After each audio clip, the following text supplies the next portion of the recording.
So it is my pleasure today to a special MathStat341. We have JoshMcNutt, graduate of Williams College 1999, who is now a Senior Director Data Strategy. He was kind enough to put this up there so I don't have to remember this at the NBA. And he's going to talk to us a little bit about how some of the mathematics, probability coding, how they use that for some real-world problems. Awesome. Well, thank you, Professor Miller.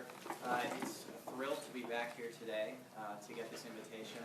And I'm going to be sharing some information about how we're using data science and customer analytics at the MBA to drive our business.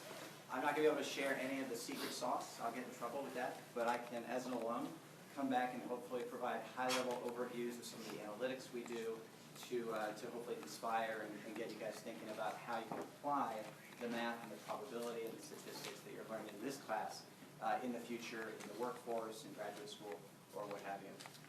So I arrived at Williams College first nearly 20 years ago. Seems like yesterday. As I've been on campus for the last almost 24 hours, I've had so many memories flooding over me. Just remembering when I first arrived, when my mom and I drove from Ohio, where I'm from.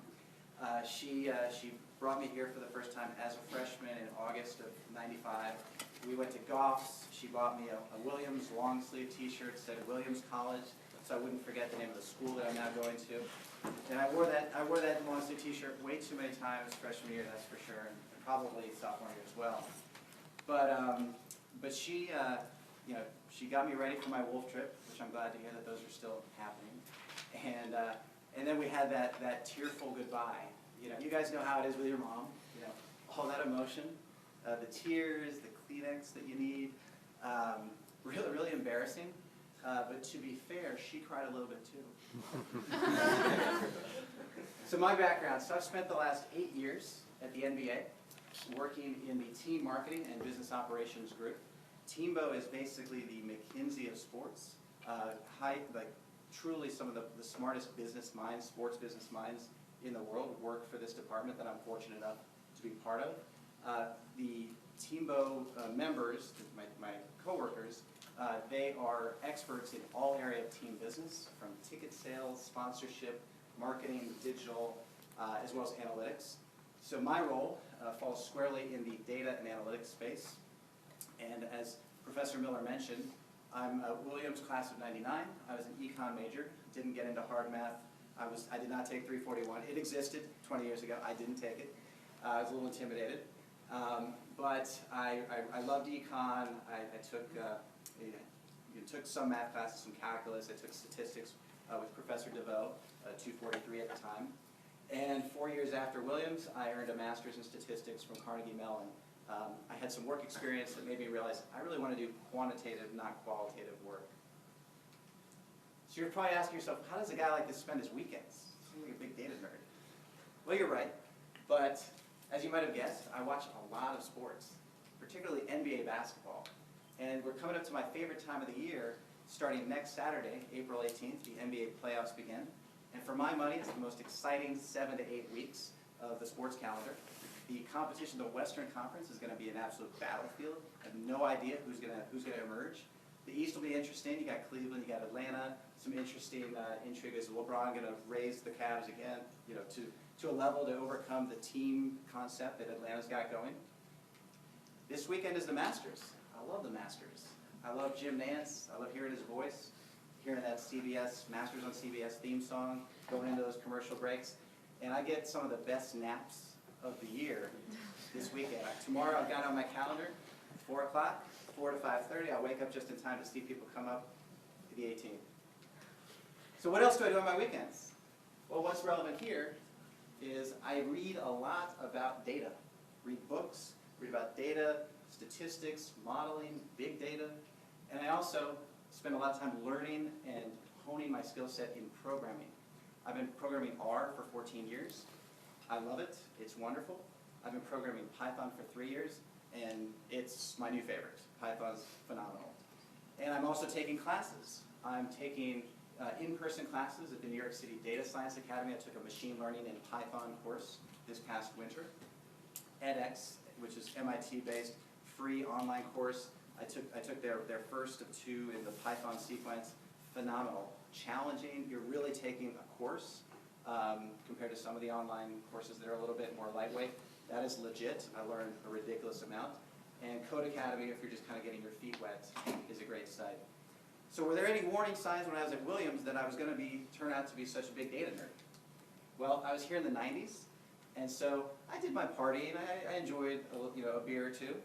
But when a lot of my friends were overdoing it at Armstrong late night, which was something that actually happened back in the day, that was sophomore housing at the time, I was often doing that a little bit, but often I would forego that to spend my weekend nights reading journal articles, statistical analyses, assessing the market efficiency of point spread betting markets. I was absolutely convinced that I could come up with a statistical model that would help me win and get rich gambling on sports. Now, I've been working in sports for 8 years, so I haven't been allowed to gamble on sports for a very long time, but everything I learned from my readings and my own research suggests I probably should be putting my money somewhere else. But the high point of my Williams experience was my final project for my labor economics class, where I explored astroturf compensating wage differentials in the NFL. Is that pretty intuitive what I'm talking about? Probably not. So I'll walk you through this. So this is the 90s. So in 1997, grass and astroturf were evenly divided among the playing surfaces of NFL teams. At the time, there were only 30 teams rather than 32. Cleveland hadn't showed up yet back in the NFL. And 50% were on grass, 50% played their games on astroturf, essentially carpet over concrete. And the players do not like astroturf. Some of the newer stuff may be a little bit better, but this was carpet over concrete. And a poll by the NFL Players Association showed that over 90% of players felt that astroturf contributed to their injuries, potentially shortening their careers. So there's this concept within economic theory known as a compensating wage differential. It's basically this idea that you're going to have to pay somebody more relative to their skill set to take a job that has some really unpleasant aspects to it versus a job that doesn't really have terrible and unpleasant aspects to it. So classic examples, you've got hazardous, dirty, long hours, unstable labor demand, factors that make it, you have to pay a premium to get somebody to take one of these jobs. So you think about somebody who has to work with garbage, sometimes the bags bust open, you're dealing with raw trash, raw waste. And then you've got coal miners. Literally, it's a hazardous job. They get the black lung, so they're going to be making more with an equivalent skill set than, say, maybe a bus driver or a school teacher. And so that differential that you have to pay somebody to take these jobs is a compensating wage differential. So my research question was, are NFL teams, those that play their games, their home games on AstroTurf, are they forced to pay their players a compensating wage differential? Because clearly the players were saying, we hate this stuff. It contributes to our injuries and so forth. So I embarked on a very exciting journey. I started collecting data. Well, what's the data that I needed for this? Well, I collected salary data. USAtoday.com had the player salary information for 1997. ESPN.com had player statistics, so I could begin to understand, because in economic theory, you're controlling for the skill level of the employees and seeing if the person who takes the coal mining job gets more, and whether we can quantify that. I also did the research to figure out which teams were playing on AstroTurf versus natural grass. So my methodology, I did what's called linear regression, and basically you've got your dependent variable, and that's player salary, and then you've got all the independent variables. The one we're most interested in is the AstroTurf dummy variable. So it's a flag that takes the value of 1 if it's a player that plays on AstroTurf, and so the coefficient that ends up in the equation is going to be the magnitude difference, that delta, from the baseline of natural grass, that delta that an AstroTurf team has to pay that player, controlling for their relative skill set. So we look for running backs, we look at yards per carry. So running back, are they getting 3.9 yards per carry or 5.2? So we want to factor that in because that should be helping to explain some of the variability in player salaries as well. And we also looked at things like availability, room under the salary cap that the team was, because that could give them a little more freedom to pay more as well. And I did a separate linear regression model for each position. So you can't really compare yards per catch, yards per carry, like wide receivers, running backs. So I did separate regressions at the position, for each position. And what do you guys think? Did I get results, do you think? Any guesses? See some nods? Well, it's, what, 16 years later? I wouldn't be presenting if I didn't find something interesting. So after controlling for player ability and several other variables, we still found an independent effect of that playing surface variable that we could quantify, and we found it for the running backs and the wide receivers. And these are the guys who are involved in the most player collisions. They're getting tackled all the time, and sometimes they can get injured on turf when you make a quick cut, but also when your foot gets stuck in the carpet when somebody takes out your knees, you're more likely to have a worse injury. So I found a significant compensating wage differential. Now I was doing this in spring of senior year. So like the last thing that a lot of us are thinking is basically, and I had a job lined up too, a good job. I was excited. So I was surprised at how exciting it was to be doing this research and to be applying the math and the stats and the econometrics that I learned in my other courses. And I found it to be this incredibly creative process because I was generating hypotheses, I was figuring out, oh, I could collect that data too. And so I was the chef and I was combining the ingredients however I wanted to cook up a meal. And at the end of the day, it culminated in this reinforcement of this math as a tool, as a skill set that allows you to answer new questions and to really create new knowledge. And it's just this wonderful expression of intellectual curiosity when you combine math with a problem that you want to solve. And I got some validation 11 years later, a couple PhDs. Wrote an article with a very similar theme to the paper I wrote 11 years earlier. And if I were an academic, I might feel like, oh, I got scooped. But I'm not an academic. I'm not publishing all the time. I'm just, I just found out about this in the last few months. So I'm just thrilled at seeing some validation that somebody else found the exact effect that I found to be significant 11 years earlier. Do you actually find a difference in their injuries as well? I did not look at that. It was based on their reporting, right. Their self-reporting perception right. of the astroturf being deleterious to their health of their career. Right. Okay. Yes. Did you check to see if the cost of using astroturf for the players, like in their wage increase, was greater than the cost of maintaining real grass? I did not, but that's a great thing to explore from a business perspective. I wasn't going there, but yeah, that's a great idea. So now, today, that brings us to present day, I focus on this guy right here, and I just want to, again, it's great to be here today, and I want to thank Professor Miller for letting me share his photograph. I took a quick picture of him at the last Celtics home game, and I was wearing a similar outfit, but I just felt a little too embarrassed to show myself up there. So. But we're focused on the fan. We're focused on the customer and understanding them as well as we can so that we can better engage our most passionate fans, as well as to acquire people that may not be paying too much attention to the NBA to convert them into fans. And in the process, I'm going to share with you the NBA 360 League Customer Analytics Database at a high level, what kind of information we're collecting about our fans so that we can better serve them. I'm also going to talk about lead scoring, how we can use math to identify future season ticket members, season ticket holders. We call them members now. And also some of the interesting stuff we've been recently doing with natural language processing to generate insights from raw unstructured text to as an application that we can apply to our fans and their communications with us. So NBA 360. So we've been collecting for several years. We've been building out this data capability to gather information for everyone who's registering for NBA.com, who's playing fantasy, who's voting online for All-Star, who's buying tickets from one of our ticketing providers, Ticketmaster, Pacquiao, and Veritix, who's buying NBA League Pass broadband, who's buying merchandise on NBAstore.com, as well as utilizing very commonly used huge companies like Axiom can provide demographic append information, so you can understand, is there likely to be children in the household, approximate information about our fans that let us better target them. And in total, we've got millions of email addresses at our disposal, and we can see across all of our teams, at least from a ticket buyer perspective.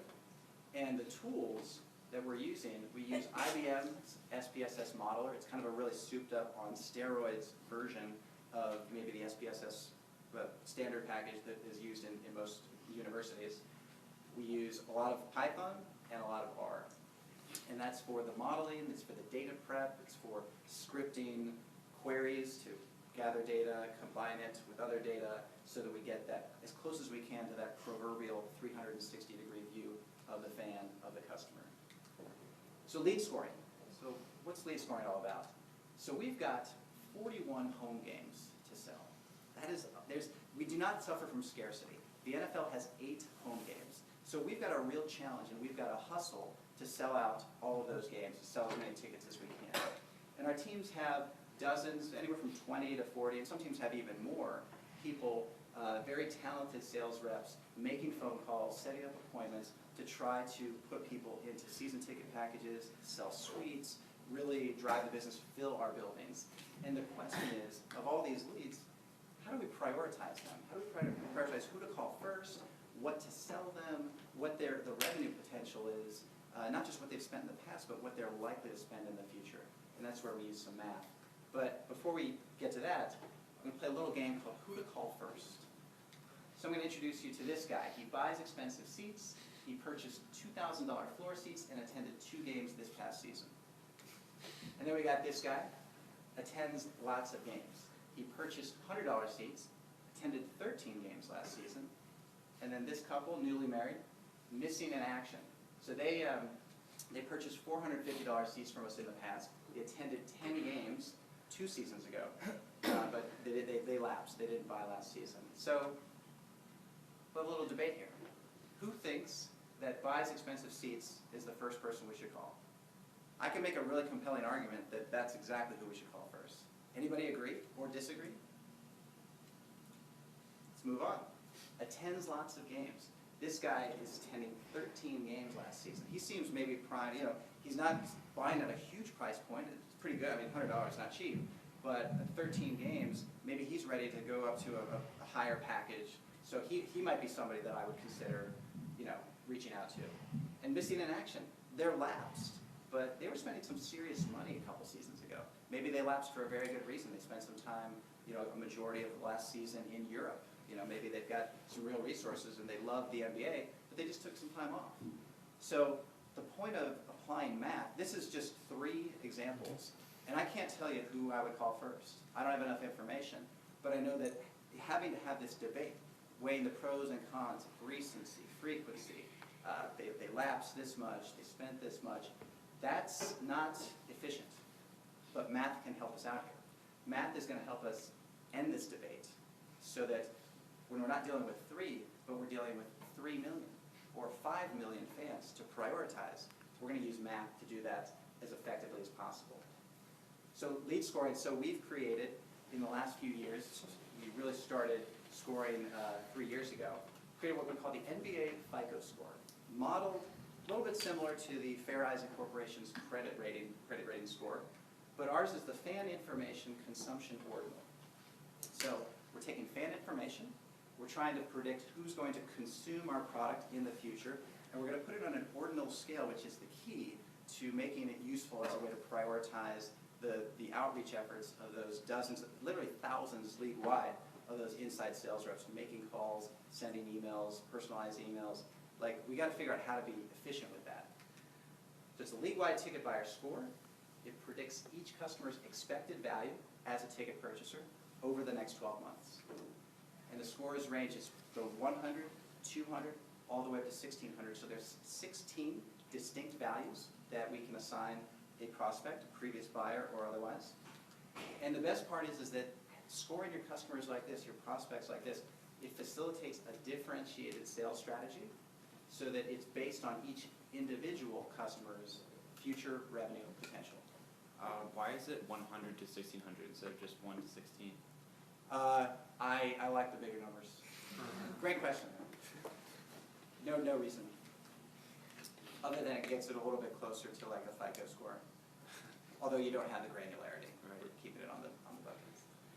So lead scoring is about learning from the future. Future's in quotes here. So today we're in 2015.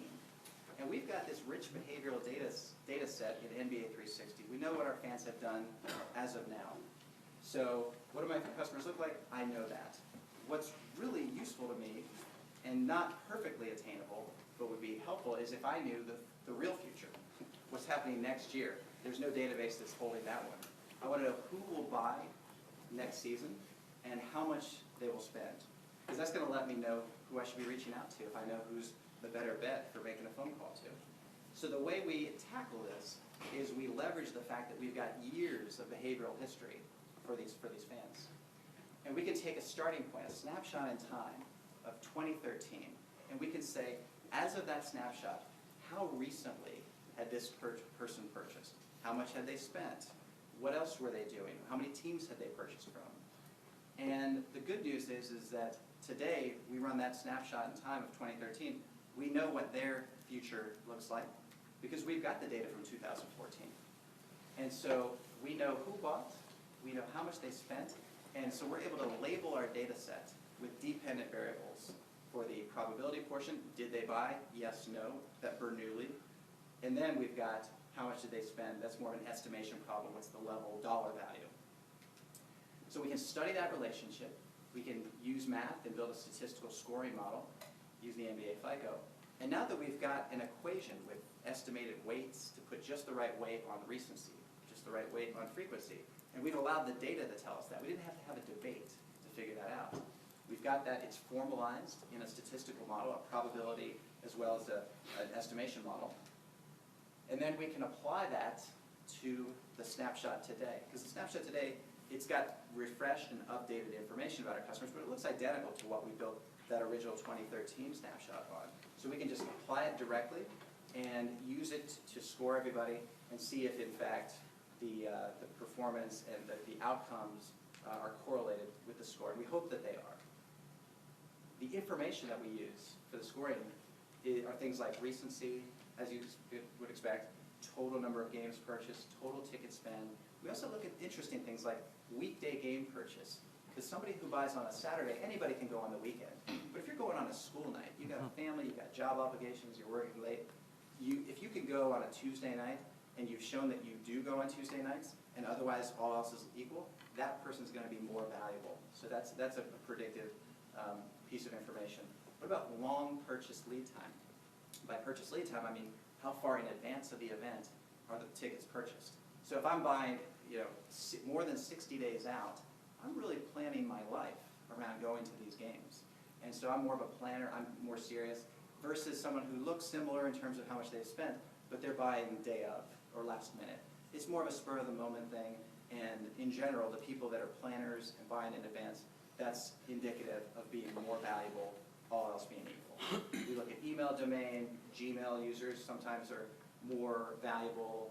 There's studies that have been done that show that they're more tend to be more tech savvy, potentially in some cases more affluent, and so forth. And we've got all the information from around the league, so for any particular team, we know not just that they're buying from that team, but whether they're buying tickets from the Pacers or the Magic or the Lakers, maybe when they're traveling on business or visiting family back in Florida or what have you. And people that the more engagement we see, the more valuable they are, and the more we want to approach them and try to broaden and grow their engagement and eventually monetize it as part of growing the game of basketball and the business of basketball.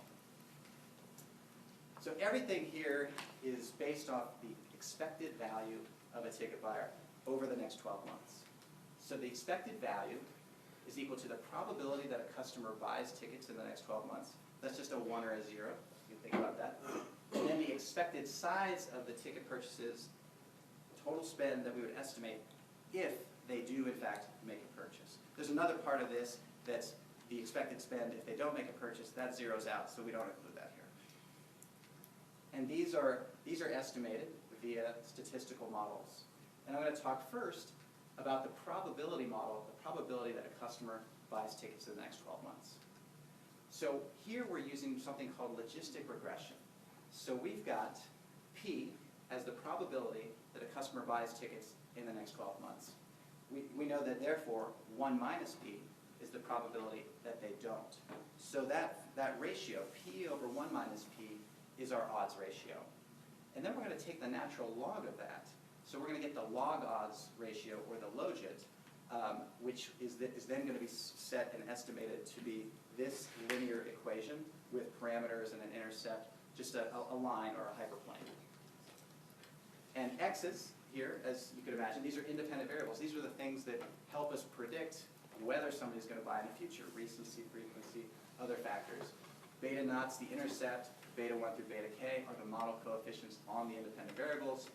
And there's no analytical solution to solve for these betas to get us that equation that we're going to be applying. So we have to use numerical methods like a Newton-Raphson or gradient descent or something of that nature to find the best betas to use to maximize the likelihood. Now, the Logit function, the beauty of it, if we were predicting just a line, then at some point that line, when we're trying to predict probability, is going to exceed 1. And we know that probability can't be greater than 1. So we don't want that.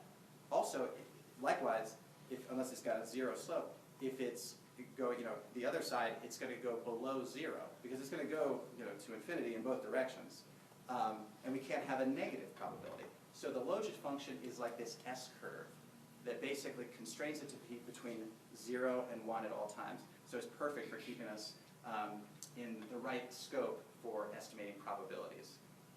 And p hat is going to be equal to e to that f of x. F of x, again, is this linear equation. And e to the log odds, well, e and the log, natural log, they cancel, they collapse down. So then we've just got the odds. So we get p hat is equal to the estimated odds divided by 1 plus the estimated odds. And we find that Logit, that linear function, if it's equal to 0, our p hat, our estimated probability, somebody buys tickets in the next 12 months, is exactly a fair coin flip. As f of x, or that Logit, gets really big, p hat's going to approach 1. As it gets really small, p hat's going to approach 0. So that's sort of the framework we're using here. How about the expected size of ticket purchases? So here, we're taking everyone who did make a purchase, summing up their purchases over that 12-month window, and then we're going to use the things we knew about them to try to see if we can build a model to anticipate what they're spending, what that relationship is. Oh, we should have known they were going to spend more money because of their gender, or because of their Gmail, or some other factor. They've spent a lot in the past, so forth. So here it's a little simpler. We're just using linear regression. So we've got a linear model, y equals, and then everything from before. And y here is the dollar value that a customer spends on tickets in the next 12 months. And here we're going to estimate our equation. The betas are the unknowns. We're going to estimate them analytically. X prime x inverse x prime y, which is basically a little bit of linear algebra that allows us minimize the sum of squares. So we're finding that line of best fit, or that hyperplane of best fit, so that this is just a handful of those vertical distances. We're going to do it for all of them and find just the right best fit line that accounts for, that provides us with the maximum likelihood estimation if our errors are normal. So now we've got our framework. We've got a way to predict the probability. We've got a way to estimate the expected size. And we can put a dollar value of our expected value of the next 12 months on every single one of our prospects, everyone in our database. And then we're going to simplify things, make it a little more digestible for the end user and trackable by putting them on the FICO scale. And I'll walk you through the ranges here. But that's really so that our teams can start to think about, okay, what's our tactic for the 900s and greater? What's our tactic for the 300s and lower? Makes it a little bit easier rather than saying anyone who's worth more than $33.12, we do this. It's not as nice. Similar to the Richter scale, this is not linear. It's a rough, the Richter scale, it's a 10 times factor.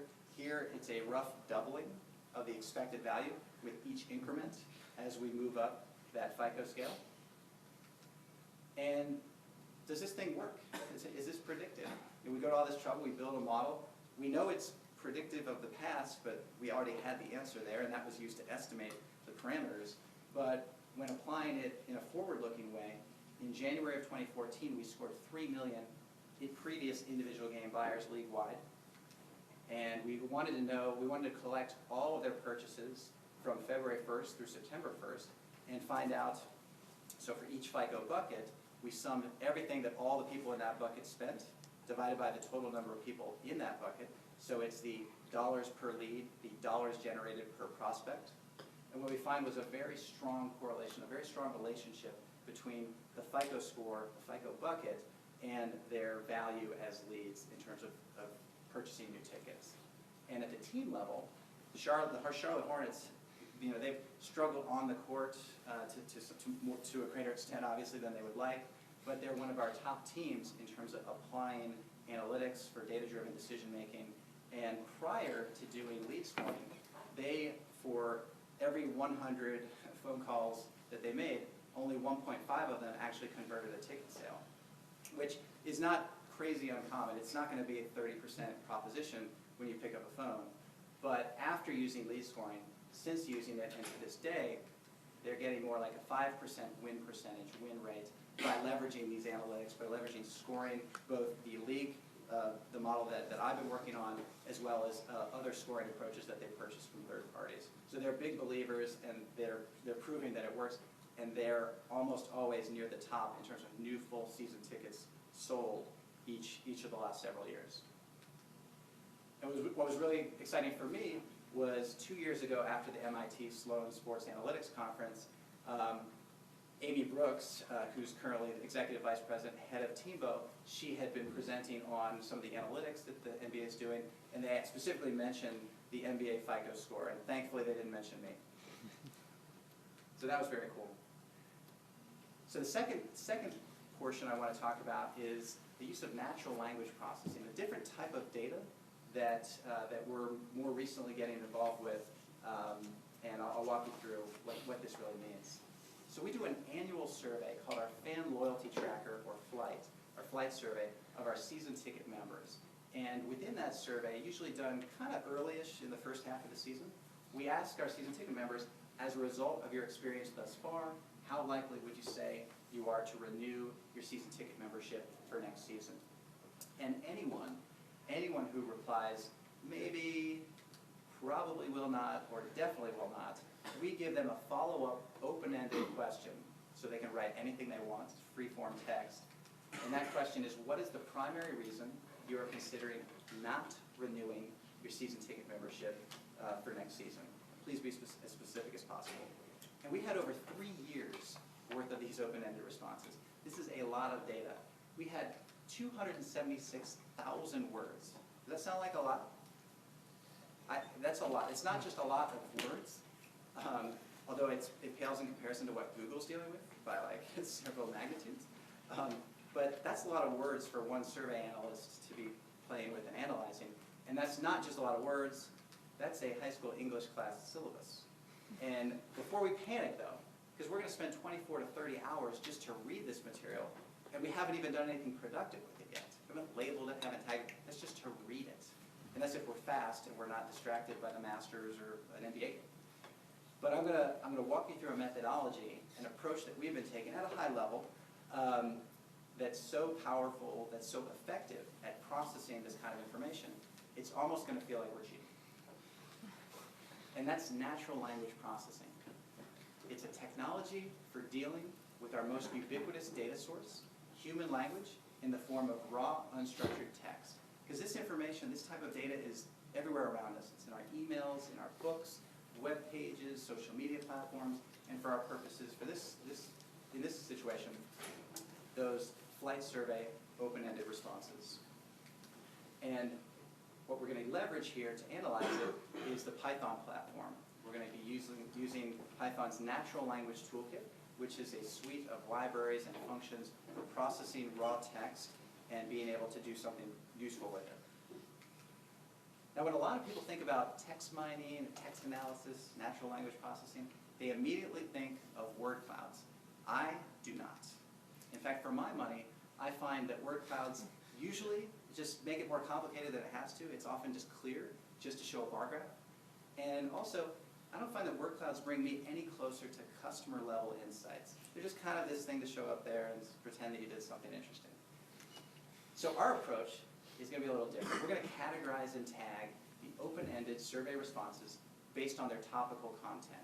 Based on when we ask a season ticket member, what's the primary reason you're considering not renewing? Are they talking about price? Are they talking about team performance? Are they talking about their work schedule, their ability to even attend our games? It's 41 home games. So a lot of people have have trouble going to all those games. They've got to get share partners or find a way to resell their tickets. And we're going to take that tagged version of all those responses, and then we're going to leverage the NBA 360 database, and we're going to append their actual renewal outcomes from just a few months later.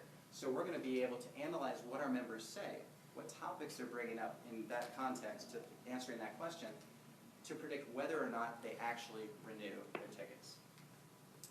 I'm going to walk you through the process again at a high level, but rest assured, there's definitely some significant computer coding going on in the background to make this happen, and you're going to need the skills, either have the skills yourself or have access to a programmer or a data scientist to do this sort of work. So step one is called tokenization. So we're going to create a list of words and punctuation from the raw text in each response. We're going to break it down into its component parts, and we're going to create that list of words and punctuation.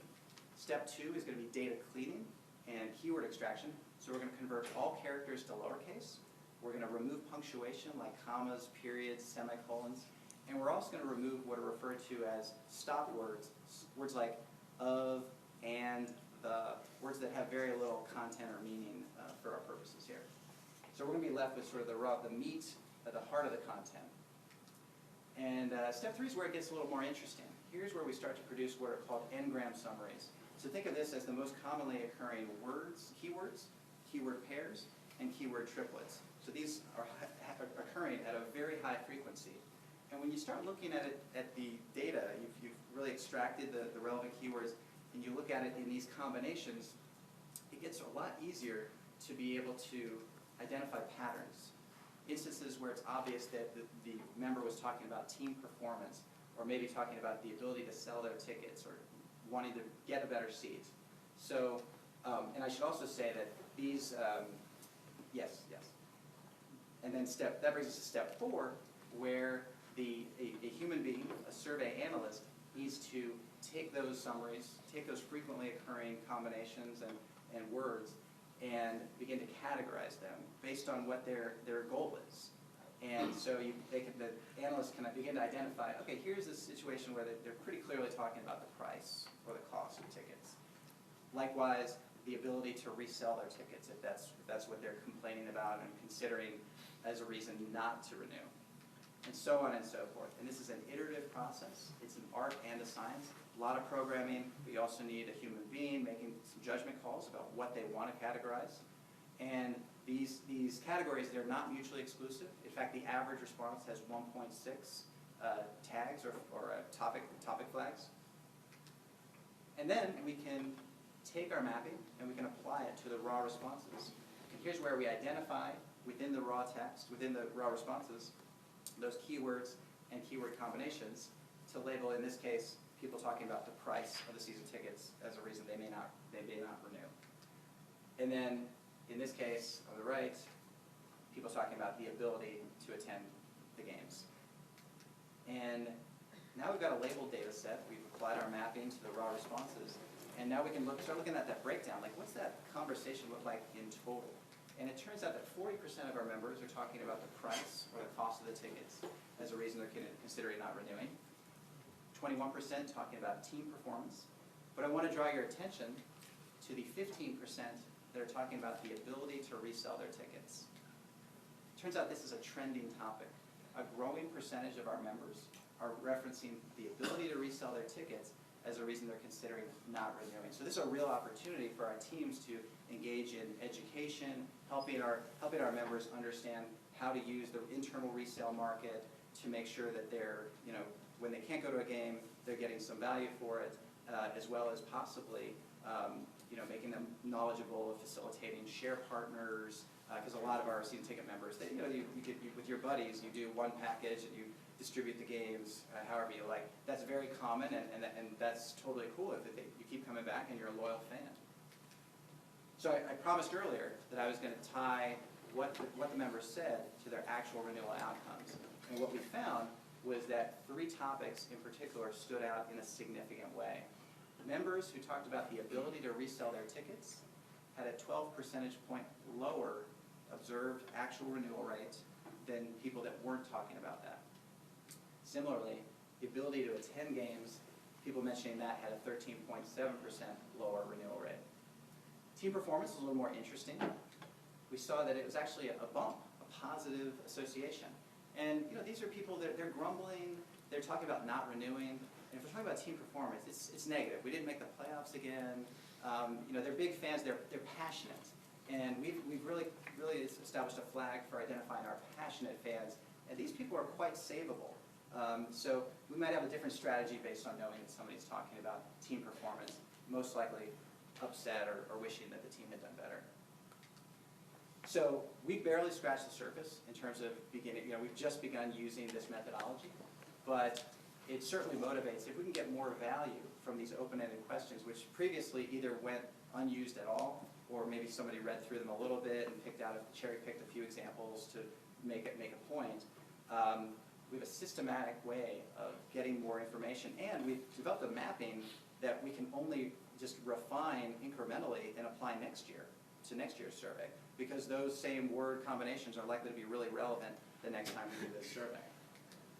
What about social media conversations? A lot of businesses, a lot of our teams, we're trying to get more savvy on understanding what those conversations look like. And a lot of our members, a lot of our fans are like, here's my handle. I want the NBA to follow me. I want you guys to, I want you to know who I am and what I'm saying. If we could use some of these natural language processing techniques to better understand the conversations our individual members are having so that we can deepen their engagement, keep them coming back, and just maximize their experience with the NBA. And then also there's just other sources of data. There's email communications where you can begin to automate some of this text processing. Whenever you're on the phone with that automated system, this call may be recorded for quality control purposes. That's a frequently, those transcripts could be analyzed. No reason that we couldn't get a better sense of whether someone's ready to buy tickets yet based on transcripts from a phone call in the event that it's recorded. I don't have a sense of which teams are able to do that legally, because I think there's different regulations, but it's just about thinking, not about this particular application, but it's about thinking outside the box, about finding new data sources, pools of data that we don't want to go underdeveloped and underutilized. So I'm obviously a big fan of the NBA. I've been with the NBA for 8 years now. It's a fantastic organization, and we definitely have some very formal but wonderful internship program and an associate program. And so anyone who's currently a sophomore, in a few months when you go into the fall of your junior year, you could be applying for the internship program between your junior and senior year, as well as anyone who's currently a junior. You could apply this fall as a senior at the beginning of the senior year for the associate program. And the associate program, the internship's 3 months. The associate program, that's a 12-month program where you do essentially a 6-week rotation in a different area. You just keep moving around the league office to really understand the league business. You'll be in marketing, you may be in Teambo, be in the merchandising group, really understand the league business. And these are incredibly competitive, but I encourage, if you're interested, I encourage you to apply, because I'd love to see more Williams representation around the office. So definitely something that you could check out on our website. Final thoughts, and I'll have time for questions at the end. Final thoughts, clearly, the NBA is doing some great stuff. We're doing advanced customer analytics to drive both the league and the team business, and big data is definitely here to stay, and we're really, I believe, among the cutting edge at the top in the world of sports, and we want to be at the top competing with any sort of organization that there is. 2, I encourage everyone in this room to learn as much math, statistics, programming as possible during your precious years here at Williams. You're going to need every bit of it. You're going to need every bit of it that you can learn, that you can stomach, and if you find joy in it, go take it even further. But it's just so valuable to have that skill set. And to make this a little bit more formal, as your knowledge of math, statistics, and programming approaches infinity, P approaches 1, where P is the probability of getting a job after graduating from Williams. And just in case there's people in this room that think this doesn't apply to them, this also applies if you're interested in going to grad school. So don't think you're off the hook. So with that, I'll open it up to questions. Thank you for your attention, and really appreciate the opportunity.